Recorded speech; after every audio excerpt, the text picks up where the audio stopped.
ઉપયોગ કરવો હિતાવહ છે દિવસ દરમિયાન કઈ ઉર્જાનો ઉપયોગ કરવો હિતાવહ છે? ઇલેક્ટ્રિક, સૌર ઉર્જા, જનરેટર.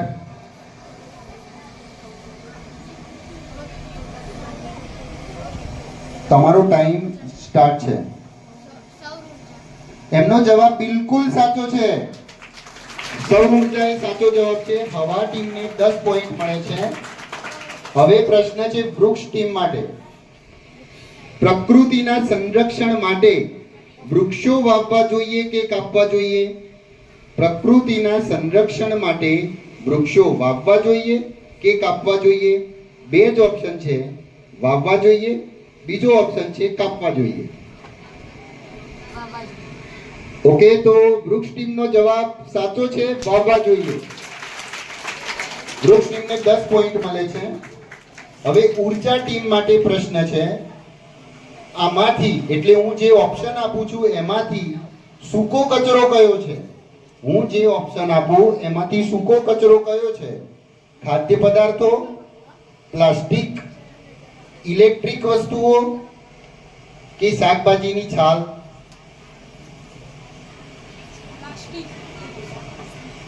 ઉર્જા ટીમનો જવાબ બિલકુલ સાચો છે. પ્લાસ્ટિક એ સૂકો કચરો છે. Very good. હવે નેક્સ્ટ જળ ટીમ માટે પ્રશ્ન. જળ ટીમ એલર્ટ થાય. નીચેનામાંથી એટલે કે હું જે બોલું છું એમાંથી પુનઃ પ્રાપ્ય ઉર્જાનો સ્ત્રોત કયો છે? સોલર, કોલસો કે ઇલેક્ટ્રિક? સોલર, કોલસો કે ઇલેક્ટ્રિક? પુનઃ પ્રાપ્યનો મતલબ કે આપણે ફરીથી એનો ઉપયોગ કરી શકીએ અથવા મતલબ અનલિમિટેડ રીતે આપણે મેળવી શકીએ. સોલર, કોલસો કે ઇલેક્ટ્રિક? તમારો ટાઈમ ચાલુ છે. એમણે જવાબ આપ્યો છે સોલાર, તો એમનો જવાબ બિલકુલ સાચો છે. એમનો જવાબ સાચો છે. એમને 10 પોઈન્ટ મળે છે. હવે જમીન એ કોની ફરજ છે? ઓપ્શન એ સરકાર, ઓપ્શન બી નાગરિકો અને સરકાર, ઓપ્શન સી નાગરિકો. ઓપ્શન એ પહેલા વિરાટે જવાબ આપી દીધો છે, તો આપણે વિરાટનો જવાબ સ્વીકારીશું અને એમનો જવાબ ખોટો છે, કારણ કે વિરાટે નાગરિકો જવાબ આપ્યો છે અને સાચો જવાબ હતો નાગરિકો અને સરકાર. હું એટલા માટે કહું છું કે પહેલા ડિસ્કશન કરો અને પછી જવાબ આપો. તમે જે પ્રથમ જવાબ આપશો એ જવાબ હું સ્વીકારી લઈશ. શ્રેયાએ જવાબ બીજા નંબરે આપ્યો, એને સાચો આપ્યો હતો, પણ એના પહેલા વિરાટ બોલી ગયો હતો, તો આપણે જે પ્રથમ નંબરનો જવાબ. ધ્વનિ પ્રદૂષણ અટકાવવા કયો ઉપાય કરવો જોઈએ? વાહનોમાં પીયુસી નો કડક અમલ કરવો,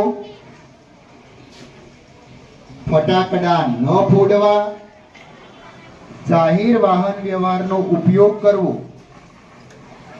ધ્વનિ પ્રદૂષણ અટકાવવા, ધ્વનિ પ્રદૂષણ એટલે અવાજનું પ્રદૂષણ અટકાવવા તમે શાનો કડક ઉપાય કરશો? વાહનોમાં પીયુસી નો કડક ઉપાય, ફટાકડા ન ફોડવા કે જાહેર વાહન વ્યવહારનો ઉપયોગ ન કરવો? એમણે જવાબ આપ્યો છે ફટાકડા ન ફોડવા. તો આ પ્રશ્ન એમનો અંતિમ હતો, છતાં પણ એમનો આ જવાબ બિલકુલ સાચો છે ભાઈ, બિલકુલ સાચો. નેક્સ્ટ. ઓકે, જમીન ટીમ માટે પ્રશ્ન. અવાજની બિલકુલ. ભારત માતા કી જય. તમારા અવાજના કારણે ટીમ માટે જળ, જમીન અને જંગલ એ સામુદાયિક સ્ત્રોતો છે. સામુદાયિક એટલે સમૂહના, બધાના. ઓકે, બધા લોકો વાપરી શકે. જળ, જમીન અને જંગલ એ સામુદાયિક સ્ત્રોતો છે. એની ઉપર સૌનો સમાન હક છે. એને વેપારની વસ્તુ બનાવવી એ નૈતિક ગુનો છે. એવું કોણે કહ્યું હતું? ઠક્કર બાપાએ, ગાંધીજીએ કે વિનોબા ભાવે? ઠક્કર બાપાએ, ગાંધીજીએ કે વિનોબા ભાવે? એમણે કહ્યો છે જવાબ ઠક્કર બાપાએ. એમનો જવાબ બિલકુલ ખોટો છે, બિલકુલ ખોટો. આપણે આ વખતે આ બાજુથી પ્રશ્નનો જવાબ લઈશું.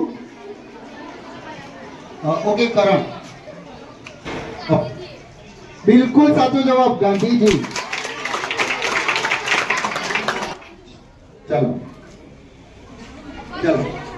જમીન પ્રદૂષણ અટકાવવાનો ઉપાય કયો છે? જમીન પ્રદૂષણ અટકાવવામાંથી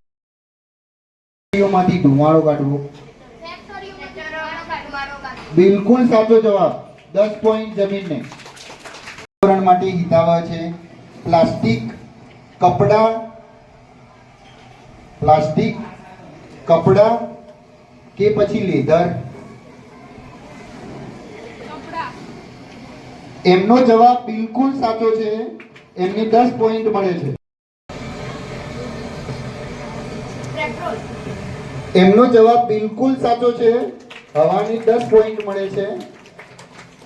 હવે વૃક્ષ ટીમ માટે પ્રશ્ન છે. વીજળીની બચત કરવા કેવા પ્રકારના બલ્બ વાપરવા જોઈએ? વીજળીની બચત કરવા કેવા પ્રકારના બલ્બ વાપરવા જોઈએ? એલઈડી, સાદા બલ્બ કે હેલોજન? એમનો જવાબ બિલકુલ સાચો છે. સોરી, હું જે બોલું છું એ ઓપ્શનમાંથી ભીનો કચરો કયો છે? હું જે બોલું છું એમાંથી ભીનો કચરો કયો?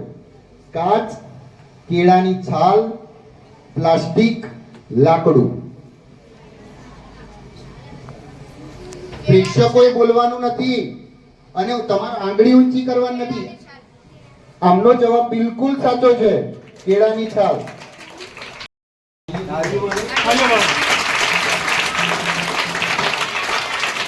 બીજો નંબર આવે છે જમીન.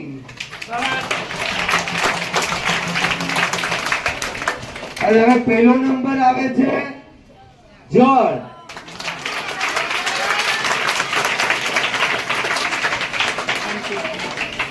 હવે બધા ઘેર જતા રહીશું આપણે.